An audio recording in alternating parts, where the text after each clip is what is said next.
Bismillahirrahmanirrahim. Lecture number 11, Measuring the Brain and Endocrine System. हमारा जो आज का लेक्चर है इसमें हम दो पॉइंट्स जो हैं वो डिस्कस करेंगे. ठीक है, we will discuss two points. First is measuring the brain and second is endocrine system. अब थोड़ा सा टॉपिक के बारे में बात कर लेते हैं. मयरिंग द ब्रेन, जैसे कि इसके नाम से जाहिर हो रहा है कि हम ब्रेन को कैसे मयर कर सकते हैं. अब इसमें बेसिकली हम ये देखेंगे कि वो कौन सी ऐसी टेक्निक्स हैं, ठीक है, कौन सी ऐसी मॉडर्न टेक्निक्स हैं जिसकी मदद से with the help of that वो कैन मयर द ब्रेन. हम ब्रेन जो है उसकी जो न्यूरल एक्टिविटी है, उसका जो फंक्शन है, उसका जो स्ट्रक्चर है, उसको जो है वो देख सकते हैं. कहाँ पे जो है कोई प्रॉब्लम है, किस जो एरिया है उस पर वर्क करना चाहिए या उससे रिलेटेड जो है ट्रीटमेंट देना चाहिए. जो मतलब साइकेट्रिस्ट वगैरह हैं, ठीक है, न्यूरोलॉजी से रिलेटेड जो लोग हैं वो इस चीज़ को डिस्कस करते हैं, देखते हैं और उसके अकॉर्डिंग जो है वो अपना ट्रीटमेंट लेके चलते हैं. सेकंड जो है एंडोक्राइन सिस्टम. एंडोक्राइन सिस्टम जो है वो बेसिकली जो ग्लैंड्स हैं, जो मुख्तलिफ गदूद जो हमारे जिस्म में पाए जाते हैं उससे मुतल्का है. जो मुख्तलिफ किस्म के कीमियाई मादे जिसे हम हार्मोन्स कहते हैं वो खारिज करते हैं, रिलीज करते हैं या सिक्रीट करते हैं, जिसका हमारी बॉडी की फंक्शनिंग पे जो है बहुत ज़्यादा जो है वो मतलब असर होता है, जिससे हमारा आप कह लें कि बॉडी की जो फंक्शनिंग है एक बैलेंस्ड वे में जो है वो कंटिन्यू रहती है. अब सबसे पहले हम जो है मयरिंग द ब्रेन इसको देखते हैं.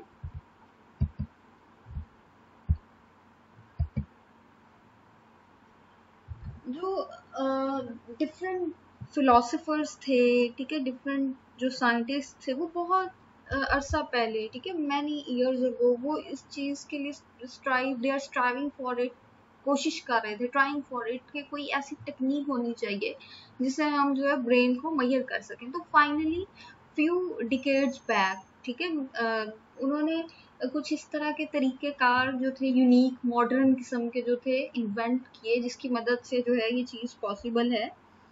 जिसमें बेसिकली तीन जो मेथड्स हैं या तीन जो तरीक़ेकार हैं वो काबिल ज़िक्र हैं, जिनको जो है वो यूज़ किया जा रहा है, इस्तेमाल जो है जिसका देखने में आ रहा है.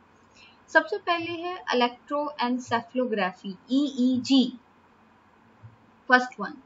Second one magnetic resonance imaging, MRI, and functional MRI, magnetic resonance imaging, functional magnetic resonance imaging.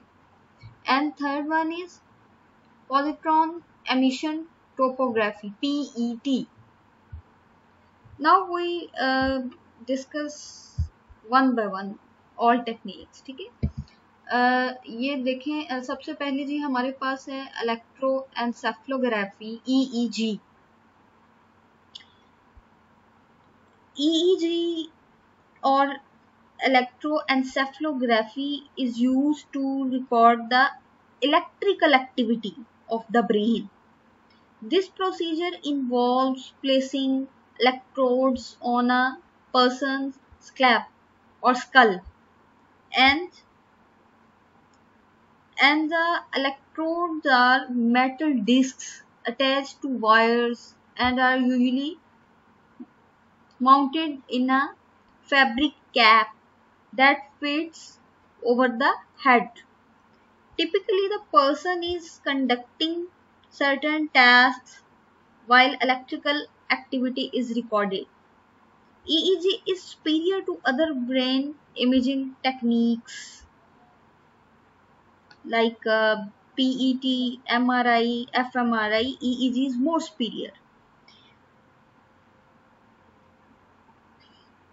अच्छा, अब जो EEG है इसमें ऐसे होता है कि एक जिस तरह से एक हेलमेट लाइक या एक कैप लाइक मतलब होता है, तो वो जो है जिसपे ईईजी जो है उसको एडमिनिस्टर करना होता है, ये टेस्ट अप्लाई करना होता है उस पर्सन को जो है, वो एक कैप, ठीक है, हेलमेट लाइक जो है उसको उसकी स्कैप या आप स्कल कह लें, ठीक है, उसके सर पे पहना दी जाती है।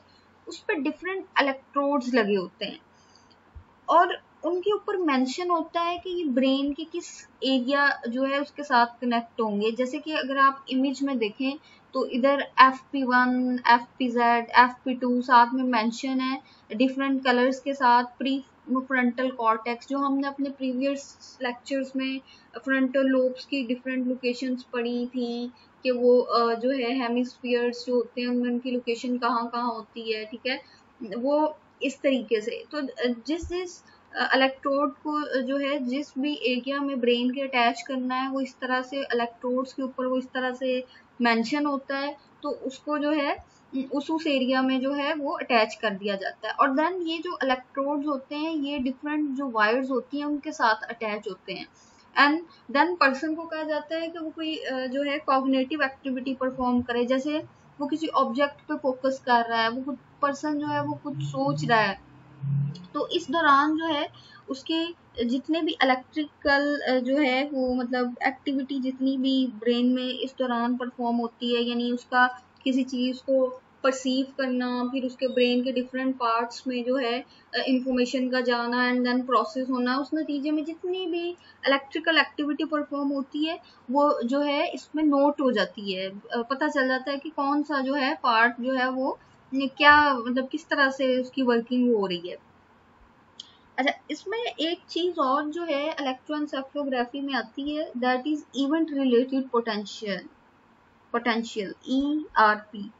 It is a special technique, ठीक है, that extracts electrical activity from raw EEG data to measure cognitive process. यानी जिस तरह से हम डिफरेंट डाटा कलेक्ट करते हैं किसी भी चीज़ के लिए, अगर आप जो है कोई डाटा कलेक्ट कर रहे हैं, आपने हर चीज़ ले ली, लेकिन जो आपके इस्तेमाल की चीज़ होगी, जो रॉ डाटा होगा, वो आप उसको जो है अलग कर लोगे और उसमें से जो है अपने रिजल्ट्स के लिए देखोगे। जैसे किसी रिसर्च के लिए डिफरेंट लोग जो है कोई डाटा कलेक्ट करते हैं, उसके अलावा जैसे मुख्तलिफ किस्म की मेटल्स होती हैं, ठीक है, जब उसको कहीं यूज़ करना होता है तो उनको जब मेल्ट किया जाता है तो उसके साथ में जो है मुख्तलिफ कसाफ्तें इम्प्योरिटीज भी होती हैं, तो उसको उसमें से जो रॉ चीज़ होती है उसको सेपरेट कर लिया जाता है और बाकी जो रिमेनिंग होती है उनको सेपरेट कर लिया जाता है। तो इसमें भी जो है इवेंट रिलेटेड पोटेंशियल, यानी जो एक वो उस इवेंट के एक स्पेसिफिक रिजल्ट होंगे उनको अलहदा कर लिया जाएगा और बाकी चीज़ें जो है वो सेपरेट हो जाएंगी। इसके लिए ये भी हम एक एग्जांपल ले सकते हैं, जैसे फिगर एंड ग्राउंड होती है, यानी जो ग्राउंड है उसमें बाकी तमाम आ जाती हैं चीज़ें, ठीक है, जो मतलब रिमेनिंग्स होती हैं, और फिगर वो चीज़ जो प्रोमिनेंट होती है बिल्कुल सामने एक पर्सन के होती है जिसपे फोकस हो रहा होता है। तो इस तरीके से जो है इसमें से रॉ डाटा जो है उसको ले लिया जाता है, ताकि जो ब्रेन में कोई डैमेज अगर हुआ है या कोई इनइफेक्टिव कोई मतलब कोई प्रॉब्लम है या इनइफेक्टिव वर्किंग हो रही है तो उस चीज जो है उसको हाईलाइट किया जा सके।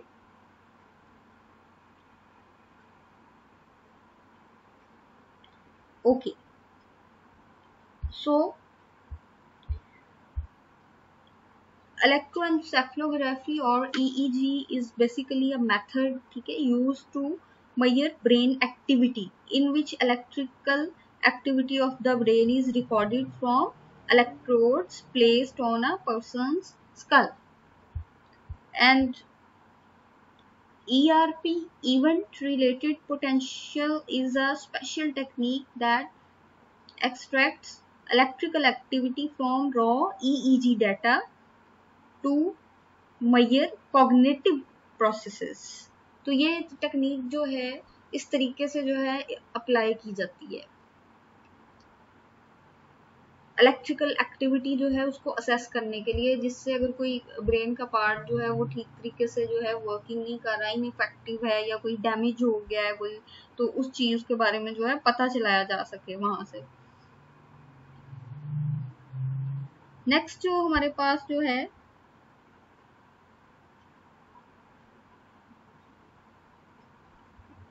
Technique that is MRI, magnetic resonance imaging and functional magnetic resonance imaging. अच्छा, जो मैग्नेटिक रेजोनेंस इमेजिंग है और जो फंक्शनल मैग्नेटिक रेजोनेंस इमेजिंग है, इसमें बहुत थोड़ा सा डिफरेंस है। जो मैग्नेटिक रेजोनेंस इमेजिंग है ये स्ट्रक्चर पे फोकस करती है, जैसे ब्रेन के डिफरेंट पार्ट्स हैं वो हमें दिखाए, मतलब वो जो है ये शो करेगी।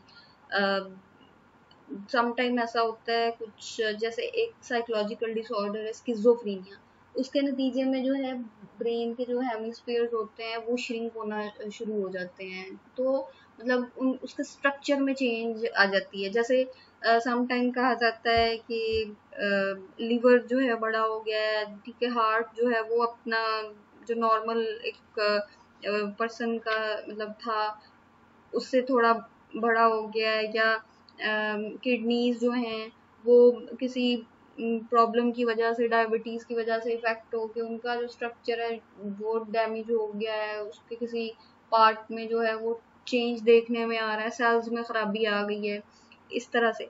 तो जो मैग्नेटिक रेजोनेंस इमेजिंग है ये भी जो ब्रेन के डिफरेंट पार्ट्स हैं, ठीक है, forebrain, midbrain, hindbrain and then उनके जो सब पार्ट्स हैं उसके स्ट्रक्चर को शो करता है, ठीक है। और जो FMRI है, फंक्शनल मैग्नेटिक रेजोनेंस इमेजिंग, ये उसके फंक्शन को, कि वो काम किस तरीके से कर रहे हैं, किस तरह से एक्टिविटी परफॉर्म हो रही है, कैसे मैसेजेस जो हैं वो मतलब डिफरेंट पार्ट्स से जो है पास हो रहे हैं और उस पर प्रॉपर फंक्शनिंग मतलब वो कर रहा है, प्रोसेसिंग कैसे हो रही है। तो ये जो है मतलब फंक्शन पे जो है फंक्शनल मैग्नेटिक रेजोनेंस इमेजिंग जो है वो फोकस करती है, और जो मैग्नेटिक रेजोनेंस इमेजिंग है वो इसके स्ट्रक्चर पे फोकस करती है, अनाटॉमी पे करती है, ठीक है। तो ये एक इसमें डिफरेंस है। उसके अलावा इसका जो आप देख सकते हैं, इसके लिए जो मशीन या इंस्ट्रूमेंट जो यूज किया जाता है उसमें एक लूप है और वो कवर्ड है। इसमें जब पेशेंट जो है मतलब उस पर ये अप्लाई किया जाता है तो वो सारा जो है ये इस लूप के अंदर कवर हो जाता है। हम अगर उसको अपोजिट साइड से आके ऑब्जर्व करने की कोशिश करेंगे तो हम जो है उसको नहीं देख सकते, कवर हो जाता है सारा, ठीक है। तो सो मैग्नेटिक रेजोनेंस इमेजिंग, ठीक है, यूजेस अ मैग्नेटिक फील्ड, ठीक है, to produce very finely detailed images of the structure of the brain and other soft tissues.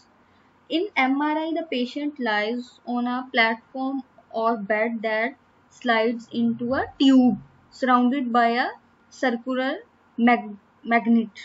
The magnet, along with radio waves, is used to produce a signal that is then processed by computer. The computer then produces an image with an amazing level of detail. MRI provides static pictures and it is very useful for looking at structures and abnormalities in structure, such as when someone is injured. MRI does not tell us anything about activity, just tell us about structure, ठीक है, साख्त की, anatomy जो है वो दिखाएगा हमें सिर्फ, ठीक है, फंक्शन जो है उसकी जो एक्टिविटी है वो बिल्कुल शो नहीं करेगा। So it is a technique that uses magnetic field to produce detailed images of the structure of the brain and other soft tissues. And on the other hand, fMRI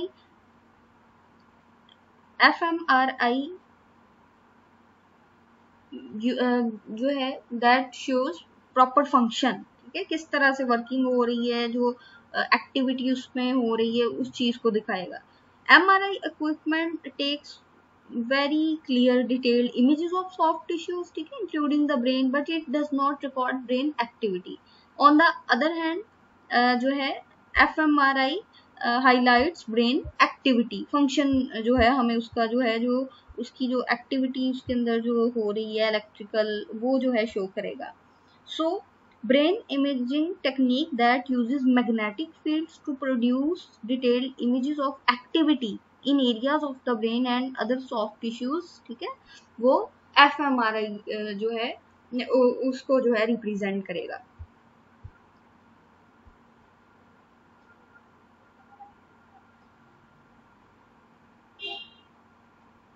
fMRI tells about activity in the brain that is occurring during particular task by tracking blood oxygen used in the brain tissues.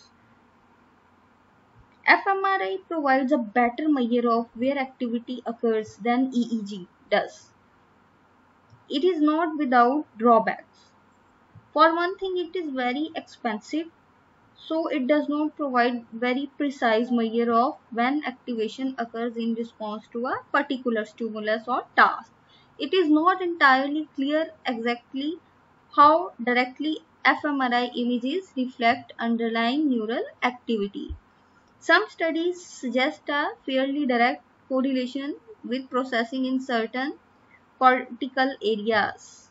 So, fMRI findings should always be interpreted with care. इसके लिए जो इस चीज़ के जो माहिर हैं, जो स्पेशलिस्ट हैं, ठीक है, वो इस चीज़ को इंटरप्रेट कर सकते हैं। उन्हीं को जो है इसके जो रिजल्ट में जो फाइंडिंग्स मिलती हैं, जो इमेजेस आते हैं, प्रॉपर उन्हें कमांड है इस चीज़ पे, उनको ही जो है इस चीज़ के बारे में जो है वो बताना चाहिए।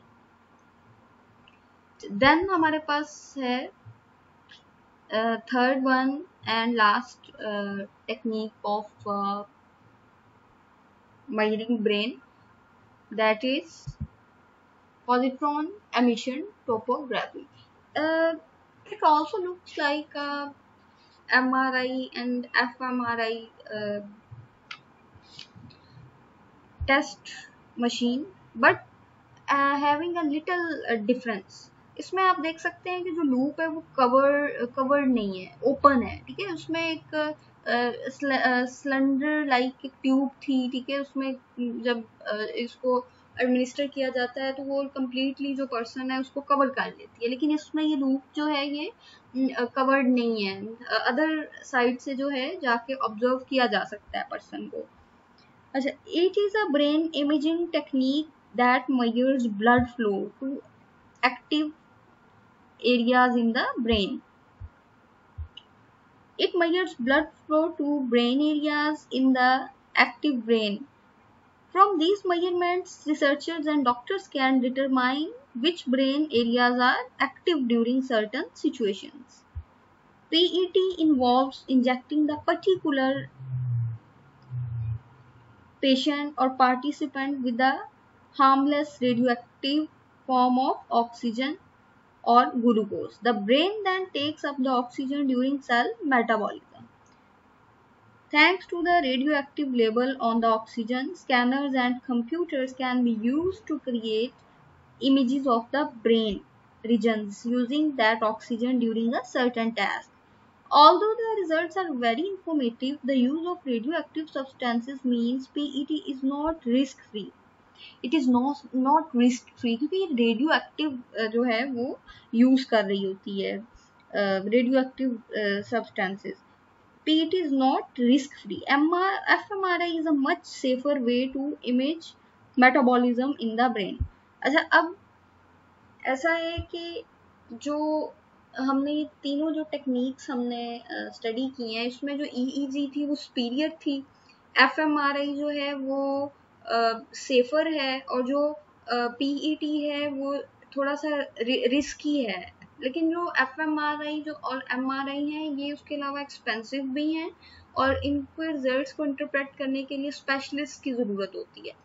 अब इसमें डिफरेंस मतलब आ जाता है समटाइम कि कुछ जो है अनाटॉमी पे कर रही होती हैं, सिर्फ जो है MRI वो अनाटॉमी या स्ट्रक्चर को फोकस करती है, बाकी जो टेक्निक्स हैं वो इसकी जो इलेक्ट्रिकल एक्टिविटी है उस पर फोकस कर रही होती हैं कि कैसे फंक्शनिंग हो रही है, कौन सा एरिया जो है डैमेज है, या जो फ्लो है ऑक्सीजन का ड्यू टू ऑक्सीजन जो ब्लड फ्लो है उसकी क्या पोजीशन है। तो ये तमाम जो टेक्निक्स हैं ये ब्रेन से रिलेटेड जो कोई इस तरह के मसले मसाइल होते हैं, ठीक है, उनको मेजर करने के लिए यूज होती हैं। उसके बाद नेक्स्ट हमारे पास है endocrine system. Endocrine system basically glands से रिलेटेड सिस्टम होता है, यानी डिफरेंट मुख्तलिफ जो होते हैं इसमें वजूद होते हैं, ठीक है। जो डिफरेंट हार्मोन्स सिक्रीट करते हैं, हर ग्लैंड जो है वो डिफरेंट हार्मोन जो है वो सिक्रीट करता है, जिसका जो है हमारी बॉडी फंक्शनिंग पे काफ़ी इन्फ्लुएंस होता है। जैसे हम कह सकते हैं मूड हो गया, ठीक है, मूड है, मेटाबॉलिज्म है, देन सेक्सुअल एक्टिविटीज़ हैं, मैटरनल बिहेवियर, ग्रोथ, ये तमाम चीज़ें जो हैं ये ग्लैंड्स से इन्फ्लुएंस हो रही होती हैं। सो एंडोक्राइन सिस्टम जो होता है ये डक्टलेस सिस्टम होता है, यानी इसमें कोई ट्यूब्स वगैरह नहीं होती जिसमें जो है वो कोई हार्मोन या जो भी मवाद जो केमिकल है वो रिलीज हो। ये डायरेक्टली जो है जहाँ जहाँ पे ये ग्लैंड्स जो हैं ये पाए जाते हैं वहाँ वहाँ से जो वो सक्रीट हो रहे होते हैं हार्मोन्स डायरेक्टली जो है वो ब्लड में शामिल हो रहे होते हैं और जो है फ्लो कर रहे होते हैं। So, endocrine system communicates by means of chemical substances called hormones. Endocrine glands produces these substances, secreting them directly into the bloodstream, which carries them to their target organs. Hormones affect physical growth, ability, sexual function, metabolism, maternal behavior, mood, and many more. Okay अब जो हमारे पास image है इस वक्त जो नजर आ रहा है उसमें पिट्यूटरी ग्लैंड का जिक्र है, दैट इज मास्टर ग्लैंड, ठीक है। उसकी लोकेशन बताई हुई है कि जो है ये ब्रेन में पाया जाता है, ये हाइपोथैलेमस के साथ अटैच होता है और जो बाकी जो होते हैं ग्लैंड्स उनकी जो हार्मोन्स जो वो रिलीज करते हैं उस तमाम चीज को कंट्रोल करता है। देन थायराइड ग्लैंड है, ये नेक के करीब पाया जाता है, एंड उसके बाद थाइमस ग्लैंड जो है ये थोड़ा सा बिलो जो है नेक से पाया जाता है। देन एड्रीनल ग्लैंड है, ठीक है, किडनीज से अबव है, पैंक्रियाज, लबलबा, ठीक है, ये पैंक्रियाटिक जो जूस है सेक्रेट करता है। देन रिप्रोडक्टिव ऑर्गन्स जो हैं इसमें सेक्स ग्लैंड्स जो हैं उसमें ovaries and testis male and female से रिलेटेड जो है ये हार्मोन्स जो हैं डिफरेंट सिक्रीट करते हैं। So some behaviors are controlled by the action of specific chemical substances called hormones and secreted by endocrine glands. Endocrine glands are ductless glands, so called because their hormones are directly secreted into the circulatory system, and it creates balance in the body, and also maintains proper functioning of the body.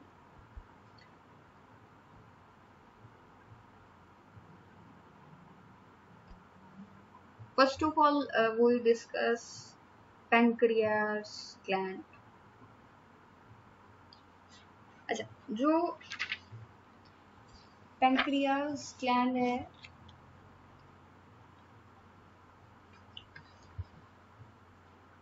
it releases insulin that is important in transporting sugar, glucose, ठीक है, from the bloodstream into cells, and cells use it as a source of energy. अच्छा, ये stomach जो है उसके बिल्कुल नीचे जो है ये लोकेटेड होते हैं, ठीक है, ये देख सकते हैं, ये जो है पैंक्रियास स्टमक से बिल्कुल जो बिलो जो एरिया बन रहा है वहाँ पे जो है ये हाईलाइट हो रहा है, यहाँ पे ये पाया जाता है। और इसका जो अहम तरीन इम्पोर्टेंट तरीन जो हार्मोन है वो इंसुलिन है, एंड ये जो शुगर की जो अमाउंट होती है ब्लड में उसको कंट्रोल करता है। अगर डेफिशिएंसी हो जाए इंसुलिन की तो इससे जो है जो शुगर है उसकी मिकदार जो है वो ज़्यादा हो जाती है, और अगर जो है इसकी सक्रीशन जो है वो ज़्यादा हो जाए तो वीकनेस जो है वो पैदा हो जाती है। तो ये इस तरह से जो है वो इन्फ्लुएंस कर रहा होता है।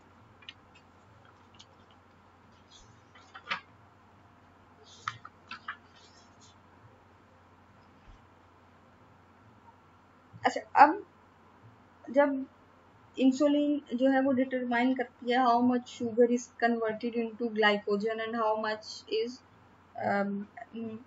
oxidized for energy. Insulin accelerates the rate at which blood sugar is converted into glycogen in the liver. It promotes the uptake of glucose from the blood by muscle cells. The failure of pancreas to produce sufficient insulin leads to diabetes. The diabetics cannot effectively regulate the blood sugar level, and the diabetic condition can be corrected by regular injections of insulin. Pancreas secretes pancreatic juice, contains digestive enzymes that pass to the small intestine, serves as exocrine gland. तो इसकी कमी की वजह से जो है इसमें जो है इम्बैलेंस आ जाए या प्रॉब्लम हो जाए तो डायबिटीज की तरफ जो है पर्सन लीड करता है, शुगर पेशेंट बन जाता है, डायबिटिक जो है उसका पेशेंट बन जाता है। और फिर उसके लिए जो इंसुलिन है उसको इंजेक्ट करना पड़ता है। अगर मेडिसिन जो है उसके साथ जो है वो कोई मतलब बेहतरीन इम्प्रूवमेंट नहीं आ रही तो इंसुलिन जो है उसकी तरफ जो है पर्सन मूव कर जाता है। Then thyroid gland. Thyroid gland जो है इनकी लोकेशन जो है वो नेक में ये ठीक है पाया जाता है, बटरफ्लाई लाइक जो है ये नजर आता है। ठीक है, थायराइड ग्लैंड जो है it regulates the metabolism. Metabolism का जो है तमाम जो फंक्शन है उसको थायराइड ग्लैंड जो है वो कंट्रोल कर रहा होता है। इसके अलावा ग्रोथ, रिप्रोडक्शन, मूड जो है उस पर भी इन्फ्लुएंस करता है। और इसकी लोकेशन जो है it sits in the neck region या it located in neck region. ये जो हार्मोन सिक्रीट करता है उसको थायरॉक्सिन कहते हैं। एंड इट कंट्रोल्स ग्रोथ, ठीक है, and development and regulates the metabolic rate of the body. In adult humans, thyroxine controls the rate of chemical activity, particularly respiration. ठीक है, and too little and too high leads toward thinness and overactivity. अच्छा, अब जो thyroxine है जो secrete कर रहा होता है थायराइड ग्लैंड के जो हार्मोन है उसमें थायरॉक्सिन ठीक है आ जाता है, क्रेटिनिज्म ठीक है, इस तरह से। तो जो थायरॉक्सिन जो है अगर ये इसमें इम्बैलेंस हो जाए ठीक है तो उससे जो है गिलर्ड की बीमारी हो सकती है। ठीक है, और जो स्किन है उसके अलावा जो बाल हैं उनके लिए उनकी जो है ये हेल्थ के लिए जो है ये टॉक्सिक जो है साबित हो सकता है, उन पर इन्फ्लुएंस कर सकता है। और जो मेंटली पर्सन जो है काफ़ी एक्टिव रहता है वो चीज़ नहीं रहती। ठीक है, ये मसले मसाइल जो है इससे पैदा हो जाते हैं।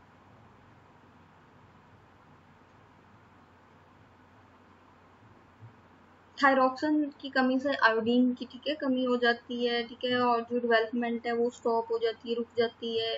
जो इंटरेस्ट है वो नहीं रहता चीज़ों में, जो डेली रूटीन एक्टिविटीज़ है उनमें इंटरेस्ट उस तरह से मेंटेन नहीं रहता। अटेंशन जो है वो नहीं इंसान पे कर सकता। जो मेटाबॉलिज्म जो रेट है वो जो है इससे बुरी तरह से इफ़ेक्ट होता है। ठीक है, तो ये तमाम चीज़ें जो हैं इससे इसमें इन्फ्लुएंस करती हैं। फिर इसमें अगर ये तो इसकी कमी की वजह से है, लेकिन अगर जो है ज़्यादती हो जाए, इंक्रीज कर जाए तो इसमें इंसान जो है उसमें एंजाइटी जो है वो रहती है, बहुत ज़्यादा बेचैनी इस तरह से, एंड इससे वेट लॉस की तरफ भी चला जाता है इंसान, हार्ट रेट तेज़ हो जाता है। ये तमाम चीज़ें जो हैं इसमें इम्बैलेंस की वजह से जो है वो प्रोड्यूस होती हैं। Then hypothalamus and pituitary gland, ये जो टेम्पल्स हैं जिसको ठीक है कनपटियां भी बोलते हैं। ठीक है, वहाँ पे जो है इसकी लोकेशन है। ठीक है, ये इसका जो वेट होता है वो 0.57 होता है पिया, यानी जो मटर का एक दाना जिसको हम कह सकते हैं, ठीक है। इसका साइज जो है इतना होता है। ये मास्टर ग्लैंड जो है ये कहलाता है, ठीक है, it is called the master gland. और ये हाइपोथैलेमस के साथ जो अदर जो ग्लैंड्स हैं उनकी जितने भी वो हार्मोन्स रिलीज कर रहे हैं उस चीज को कंट्रोल करता है तमाम बॉडी में। ये ग्रोथ हार्मोन जो है वो सक्रीट करता है, ठीक है। जिसमें अगर अगर तो ये इसकी जो है रिलीज जो है, ये जो इसकी सक्रीशन है इस हार्मोन, इसके हार्मोन्स की वो अगर ज़्यादा हो जाए तो जो है बोन्स वो एक स्पेसिफिक जो एक होती है एक लिमिट उससे बढ़ जाती हैं, बहुत टॉल हो जाता है पर्सन, ठीक है।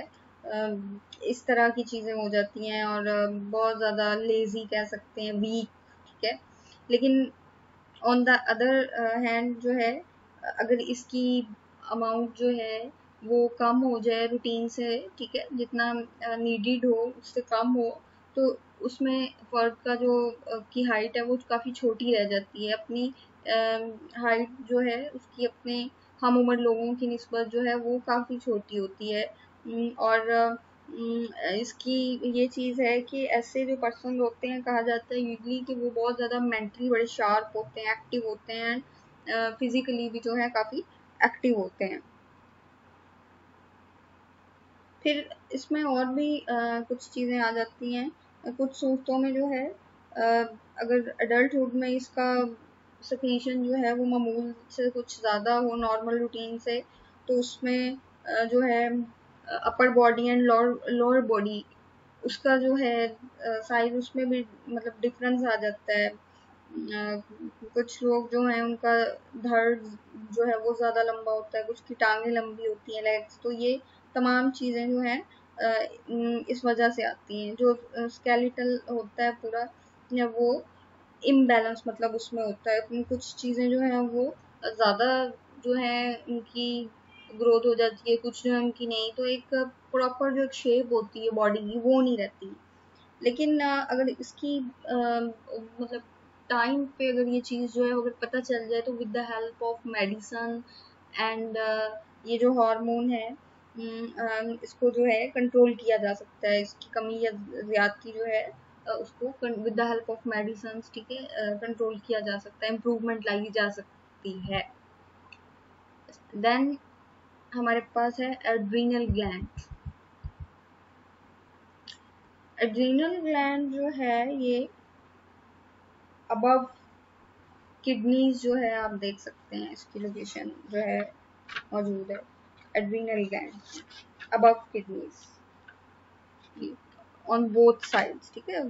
The kidneys one on each side, दोनों तरफ होता है। राइट किडनी जो है उसके भी above and left. Adrenal gland जो है ये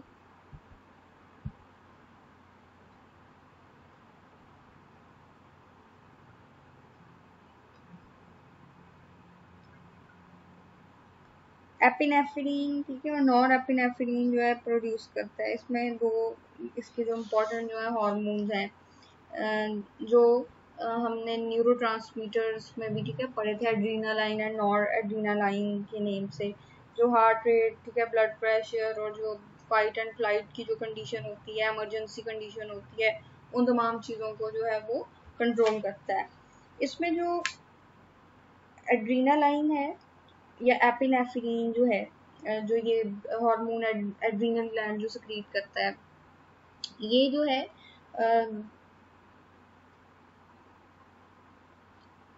पैरा जो सिंपैथेटिक सिस्टम है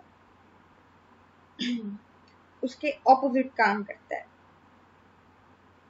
यानी कि सिंपैथेटिक जो सिस्टम है, सिंपैथेटिक नर्वस सिस्टम जो है वो वाली सारे फंक्शंस परफॉर्म करता है। Blood pressure increase, heart rate increase, ठीक है, ये तमाम चीज़ें जो हैं मतलब ये वाली जो है ऑटोनॉमिक नर्वस सिस्टम की जो हैं तमाम कंडीशंस जो हैं उनको जो है ये मतलब इसमें अराउजल उनमें आ जाता है।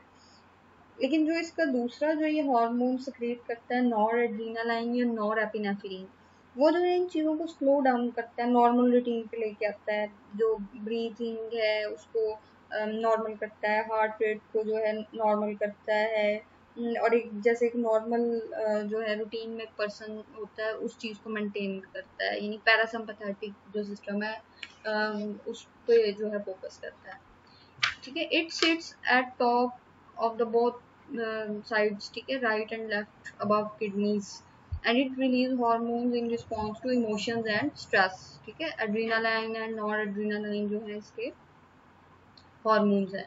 It regulates blood pressure, sugar, heart rate. In addition it produces different neurotransmitters that controls autonomic nervous system activities, and it also release stress hormones such as cortisol, which is responsible for maintaining the activation of body systems during prolonged stress।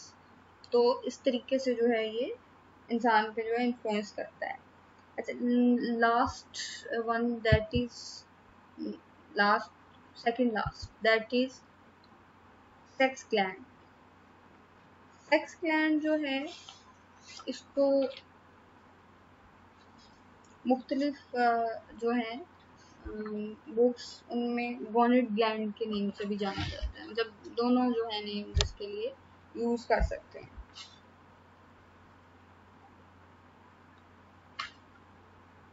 ठीक है, इसमें ovaries and testis release sex hormones that leads to development of sex characteristics such as body hair breast development and sex drive. अच्छा,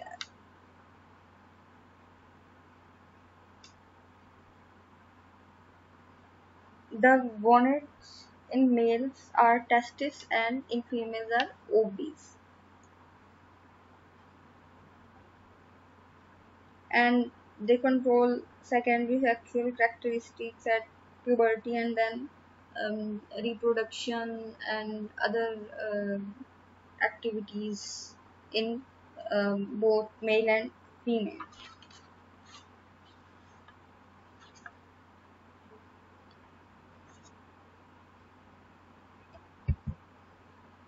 Now last one is parathyroid gland। Parathyroid gland जो है इसकी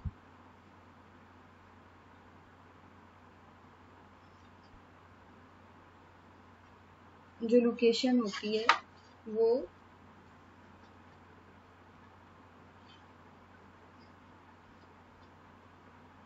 thyroid जो है उससे बिल्कुल below होती है, मतलब थायराइड और जो थाइमस ग्लैंड है उसके दरमियान में जो है पैराथायराइड ग्लैंड जो है वो मौजूद होता है। Parathyroid gland are small endocrine glands, ठीक है, in the neck and produce parathyroid hormones. Human have four parathyroid glands which are located behind the thyroid gland. Parathyroid gland controls the calcium। ठीक है, पैराथायराइड जो है हमारी blood में, हमारी bones में जो कैल्शियम की जो अमाउंट पाई जाती है उसको कंट्रोल करता है। एंड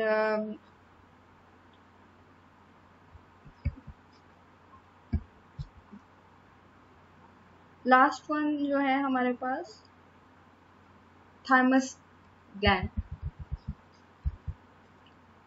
थाइमस ग्लैंड जो है ये थायराइड और जो पैराथायराइड है उसके बाद जो है जो चेस्ट वाला जो एरिया होता है उससे थोड़ा सा अबव जो है, मतलब इसकी लोकेशन होती है ये यहाँ पे पाया जाता है थाइमस ग्लैंड जो है। अच्छा, अब जो थाइमस ग्लैंड है ये it is composed of two identical lubes, ठीक है, located in front of the heart and behind the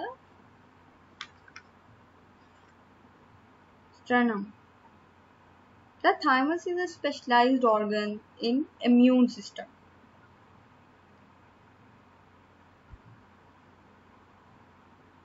and it is most active during the neonatal stage, ठीक है, and pre-adolescent periods. By the early teens, the thymus begins atrophy and released by fat tissues। ठीक है, ये तो था जी हमारा endocrine system से जो रिलेटेड है तमाम। तो ओवरऑल जो है हम कह सकते हैं कि जो एंडोक्राइन सिस्टम है ठीक है, ग्लैंड्स का सिस्टम है, और ये हमारे जो हार्मोन्स की जो डिफरेंट अमाउंट है उसको कंट्रोल करता है। उनकी कमी या ज्यादती जो है उससे इम्बैलेंस आ जाता है बॉडी में, एबनॉर्मलिटीज आ जाती हैं, मसले मसाइल जो है काफ़ी सामने आ जाते हैं।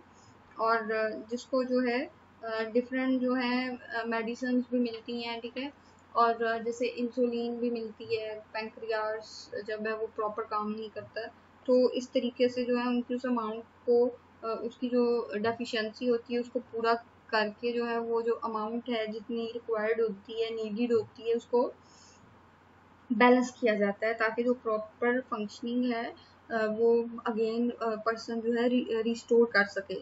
तो इस तरीके से जो है ये तमाम चीज़ें वर्क करती हैं। यहाँ पे हमारा ये टॉपिक जो है एंडोक्राइन सिस्टम का ख़त्म होता है।